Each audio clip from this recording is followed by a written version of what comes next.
In this video, we'll review Chapter 37, the Eisenhower Era. This was a period of affluence which caused anxiety in the United States during this time period.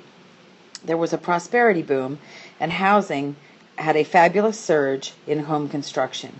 In 1960, 25% of all homes had been built in the decade of the 1950s. 83% of those new houses were built in suburbia. Improvements in science and technology happened as well, with the invention of the transistor in 1948, sparking a revolution in electronics, especially computers. The first electronic computers were massive machines. The computer giant International Business Machine, or IBM, created a prototype of a high-tech corporation in the new information age. Computers transformed business practices. Aerospace industries also grew, and the connection between military and civilian aircraft production was made. The Seattle-based Boeing Company, established in 1957, created the first large passenger jet called the 707, which was based on a long-range bomber, the B-52. The nature of the workforce was also changing. White-collar workers outnumbered blue-collar workers. This showed the passage from industrial to post-industrial or service-based economy. Union membership peaked at about 35% of the labor force in 1954, then began a steady decline. You can see the occupational distribution of working women in 1900 to 2010. Total white-collar workers, clerical, manual, farm workers, and service workers. This is a picture of an early computer in 1950, showing how large it was. It would soon become small enough to be on the user's desktop. Women in industry had a surge in white-collar employment, which opened special opportunities for women as well. After World War II, many women left paid work. A cult of domesticity emerged in popular culture to celebrate the eternal feminine functions of the wife and mother. This was quite a revolution. Out of 40 million new jobs created from 1950 to 1980, more than 30 million jobs were created in clerical and service work. So the pink-collar ghetto, quote unquote, were occupations that were dominated by women. Urban age and women. The urban cities changed as women assumed a new dual role, both as worker and homemaker, and this raised urgent questions about family and traditional definitions of gender differences. The feminist Betty Friedan wrote The Feminine Mystique in 1963, which was a classic of feminine protest literature that launched the modern women's movement. This criticized stifling boredom of the suburban housewifery. Consumer culture in the 50s expanded as well. With the expansion of the middle class and the blossoming of consumer culture, this defined a distinctive lifestyle. Diners Club introduced the plastic credit card in 1949. In 1948, the first fast food style McDonald's opened in San Bernardino, California. In 1955, Disneyland opened in Anaheim, California. Easy credit, high volume fast food, and new forms of leisure marked the emerging culture of consumption. Especially critical was the development of the television. This is a picture of a McDonald's during the 1950s and an advertisement for Ford Motor Company during that time period as well. And a chart that shows women entering the labor force from 1900 to 2012, and you can see the marked increase as we hit the 1950s. This is households with television sets from 1946 to 1960, showing the rapid adoption of the new device, which created the viral spread of technologies like the cell phone and internet later in the century. Attendance at movies began to sink, and the entertainment industry changed from the silver screen to the picture tube. $10 billion was spent on advertising on television in the mid-1950s. Critics fumed that the new mass medium was degrading the public's aesthetic, social, moral, political, and educational standards. Religion capitalized on the powerful new electronic pulpit. People like Billy Graham, Oral Roberts, Fulton Sheen took to the TV to spread the Christian gospel. This catalyzed commercialization of sports, Once outnumbered in the stadium capacity thousands, viewers could now be counted in the couch potato millions. Sports reflected a shift in population to the west and south. In 1958, the New York Giants went to San Francisco and the Brooklyn Dodgers went to LA. Expansions in Major League Baseball, football, and basketball also followed. Popular music was dramatically transformed. The chief revolutionary agent was Elvis Presley, who fused the black rhythm and blues with white bluegrass and country styles and created rock and roll. Marilyn Monroe helped popularize and commercialize new standards of sexuality, as did the Playboy magazine in 1953. This is a picture of Elvis Presley gyrating, being sexually suggestive during the onset of rock and roll in the 1950s. As the 1950s closed, Americans were becoming free spending consumers of mass-produced, standardized products. Critics lamented the implications of this new consumerist lifestyle. David Reisman, who wrote The Lonely Crowd in 1950, portrayed the post-war generation as a pack of conformists, as did William H. White, who wrote The Organization Man, and Sloan Wilson, who wrote The Man in the Gray Flannel Suit. John Kenneth Galbraith bemoaned the spectacle of private opulence amid public squalor in the affluent society. His call was for more investment in public good that was ignored during the affluent 1950s. In the election of 1952, the Democrats nominated a reluctant Adlai Stevenson. The Republicans enthusiastically chose war hero General Dwight D. Eisenhower on the first ballot. Ike's running mate was Richard M. Nixon, who gained notoriety as a Red Hunter during the McCarthy Red Scare. Nixon campaigned with bare-knuckle style of political combat. This is a picture of the Republican ticket in 1952 showing Eisenhower and Nixon. Politics and television merged during this time period. Nixon, accused of taking illegal donations, denied charges on the television in his famous Checkers speech, which saved his spot as vice president on the Republican ticket. The television was now a formidable political tool which allowed candidates to bypass party machinery. The results of the 1952 presidential election were that Eisenhower pledged to go to Korea to end the war if elected, and he won by a landslide, 442 electoral votes to only 89, and Ike brought the Republicans to GOP control of the new Congress. This is a map of the presidential election of 1952 showing electoral votes by state. The states that went for Eisenhower are in red, while the states that are in blue went for Adlai Stevenson. The electoral vote and popular vote can be seen here. Eisenhower's presidential term fulfilled the pledge with a 3-day visit to Korea, and took him 7 more months to get the armistice signed. The Korean War lasted 3 years, from 1950 to 1953. More than 30,000 Americans lay dead. More than 1 million Chinese, North Koreans, and South Koreans were dead. Tens of billions of American dollars had been spent, and the war brought only a return to the conditions of 1950. Korea remained divided at the 38th parallel, and the Cold War continued. This is a Korean War scene showing an American soldier who has lost a buddy being comforted. Eisenhower, as a leader, both military and civilian, cultivated a style that self-consciously projected an image of sincerity, fairness, and optimism. As president, he struck a pose of the unpolitical president. He was serenely above the partisan fray.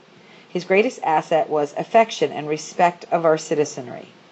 Critics charged that he hoarded these assets of immense popularity rather than spending it for a good cause.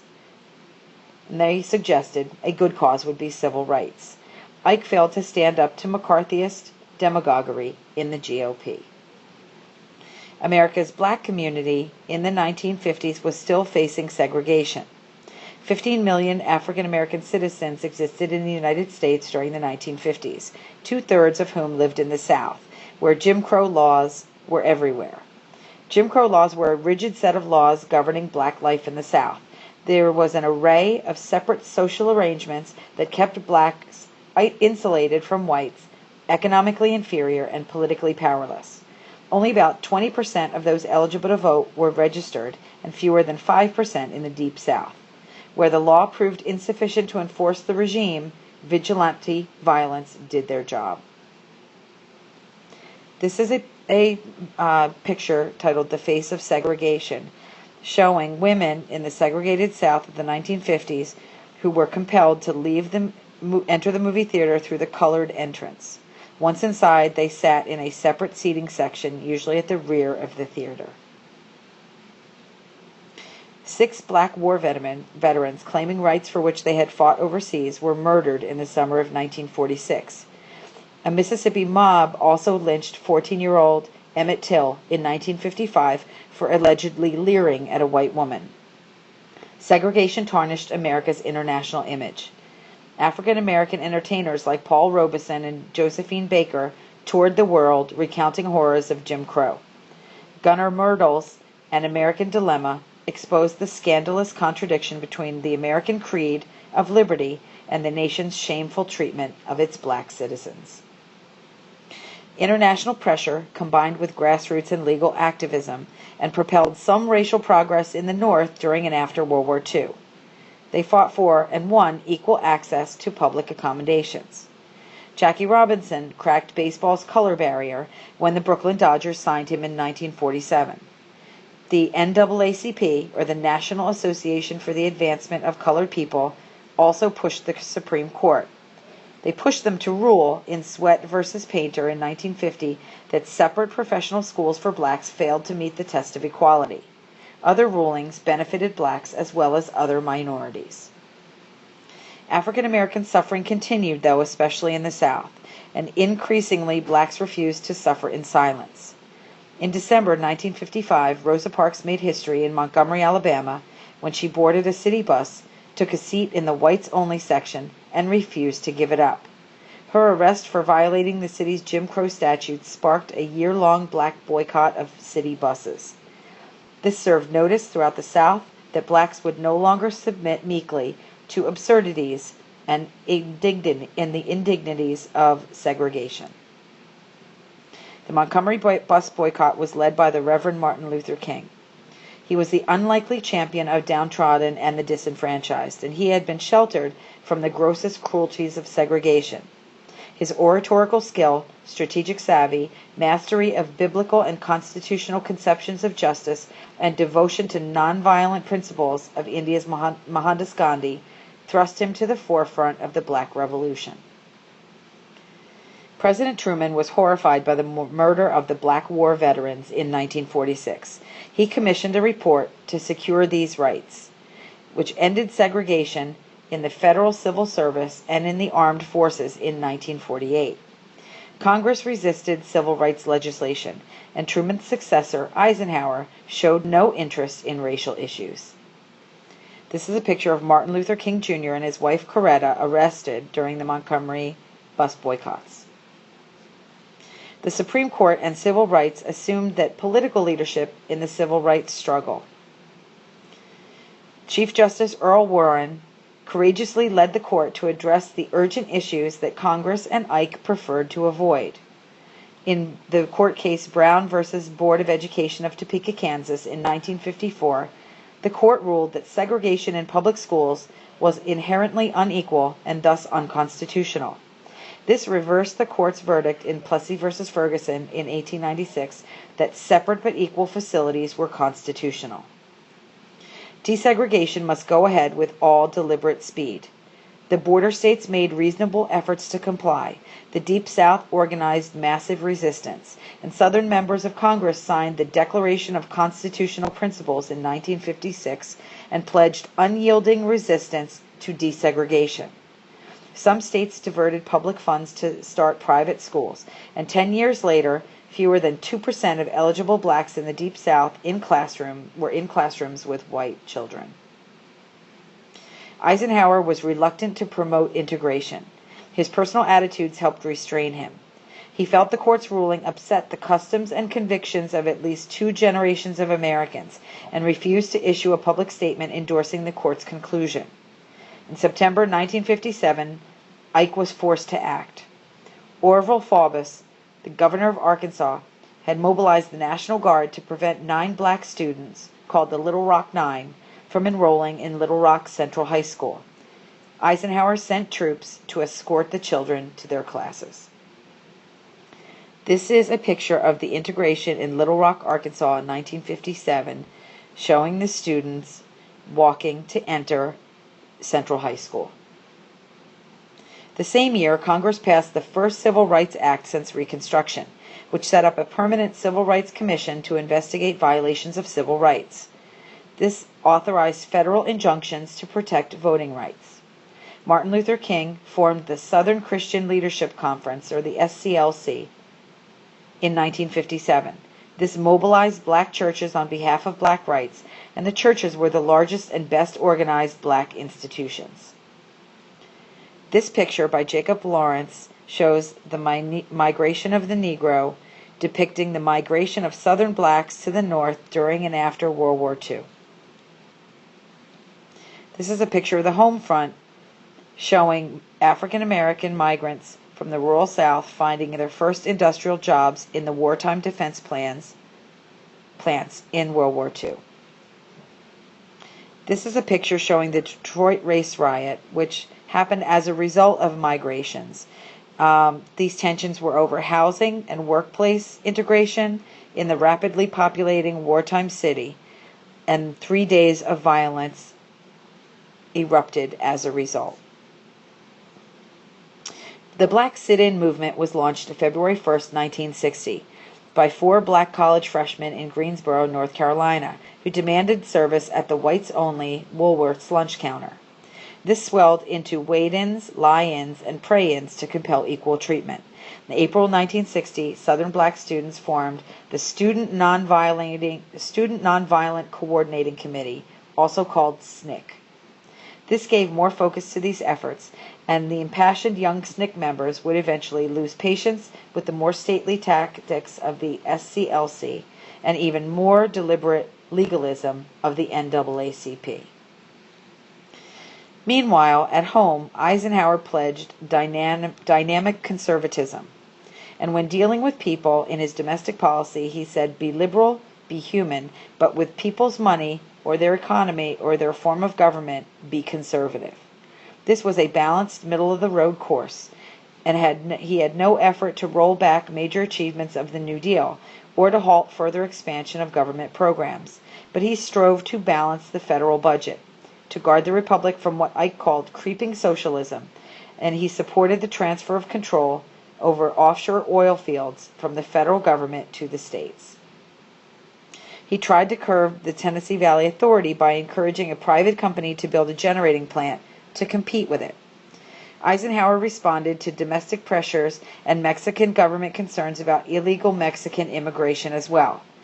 He created Operation Wetback, which had 1 million Mexicans being apprehended in the United States and returned to Mexico in 1954. Eisenhower sought to cancel the tribal preservation policies of the Indian New Deal as well, proposing to terminate tribes as legal entities and reverting to assimilationist goals of the Dawes Severalty Act of 1887. Most Indians resisted this termination, and the policy was eventually abandoned in 1961. This is a picture showing Operation Wetback, where thousands of illegal Mexican immigrants were forcibly repatriated to Mexico in the federal government's 1954 Roundup operation, which was promoted in part by the Mexican government. Ike backed the Federal Highway Act of 1956, a $27 billion plan to build 42,000 miles of fast motorways. This dwarfed the public work programs of the New Deal. Ike saw interstates as essential to national defense. He also created countless construction jobs, and this sped urbanization. It offered big benefits to trucking, automobile, oil, and travel industries, robbed railroads, especially passenger trains, of their business, and exacerbated problems of air quality and energy consumption. This was disastrous for cities, as downtown shopping was replaced by shopping malls in the suburbs. And we'll continue learning about the Eisenhower era in part 2 of our video.